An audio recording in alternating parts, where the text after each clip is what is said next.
গণভোটের প্রস্তাবকারী হলো বিএনপি। আর একটা গোপন কথা কিছুটা হলেও ইঙ্গিতে বলে যায়, যখন ডেডলক হয়ে গেল যে বাস্তবায়ন প্রক্রিয়া কি হবে, কেউ কোনো বাস্তবায়ন করতে পারে না, তখন মিটিং বিরতি হল। বিরতির পাশে একটা নিকোটিন খাওয়ার জায়গা ছিল। ওই জায়গার ভিতরে অনেকেই গিয়া বুদ্ধি বাইর করতে না পারে ওইটা খাওয়া শুরু করলেন।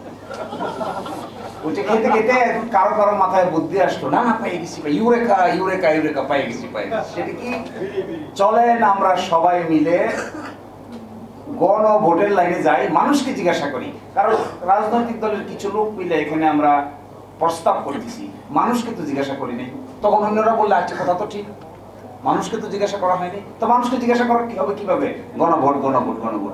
যে এই কথা বললেন সে ভিতরে সকলেই একমত হয়ে গেল, গণভোট গণভোট গণভোট।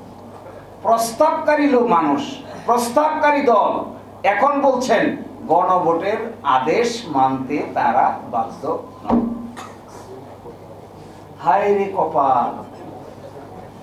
তখন এই প্রশ্ন আসছিল যে এই প্রস্তাবকারী দল যে গণভোট, তখন আসছিল একজনের প্রশ্ন করছে হাত তুলে, আমার মনে হয় যদ্দূর মনে পড়ে, মানুষটার নাম আমি বলতে চাচ্ছি না এখানে, তিনিও রাষ্ট্র সংস্কার আন্দোলনের ওয়ান অফ দি গুরুত্বপূর্ণ লোক ছিলেন, সরকারের মন্ত্রী হয়েছেন।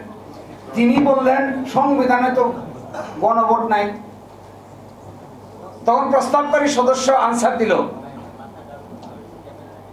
গণভোট করা যাবে না এই মর্মে সংবিধানে কিছু আছে? সকলে বলল নাই নাই নাই নাই নাই। উনি খুশি হয়ে গেলেন। আমার এখন মনে হচ্ছে এই জন্য খুশি হন নাই যে জনগণকে জিজ্ঞাসা করবেন, এই জন্য খুশি হয়েছিলেন যে তার কথাটা সকলে মিলে গ্রহণ করেছে। তাই এখনো তাই দেখতে পাচ্ছি, দেখবেন কথার বাইরে গেলেই খেপে যায়। তো তখন ব্যাখ্যা দিয়েছে ঠিক আছে গণভোট সংবিধানে নাই, গণভোট করা যাবে না এই মর্মে কি সংবিধানে কিছু আছে? সকলেই বলল নাই। বলে তাহলে চলেন আমরা এই রাস্তা হাঁটি, সবাই মিলে হাঁটি। এখন কিভাবে হবে? একটা আদেশ জারি করতে হবে। এই সেই আদেশ। এখন বলে ওই আদেশ বলে রাষ্ট্রপতি রাজহাঁসের ডিম পারছে। পরশুদিন শোনেন নাই আপনারা সংসদে যে রাষ্ট্রপতিকে একটা অশ্বডিম্ব পারানো হয়েছে।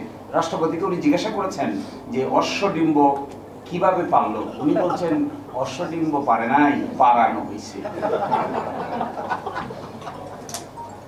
এই যে অশ্বডিম্বটা পারানো হয়েছে, এই অশ্বডিম্ব বাচ্চায় রূপান্তরিত হয়েছে, তা দিছে, গণভোট হয়েছে, বাচ্চারা কিলবিল করতেছে।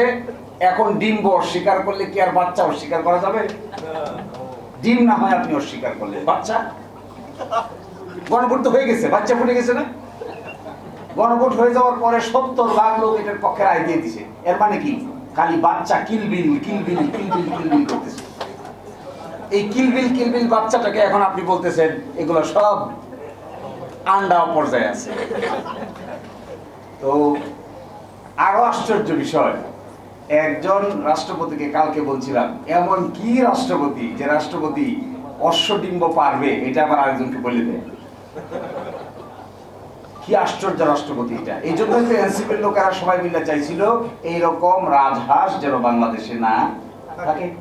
কিন্তু রাজহাঁসও থেকে গেছে, ডিম্বও পারে গেছে, ডিম্বের ভিতর থেকে বাচ্চাও জন্ম নিছে। এখন আমরা ডিম্ব অস্বীকার করলে লাভ কি? সব 70 ভাগ মানুষ মানে প্রায় 5 কোটি বাচ্চার জন্ম দিছে।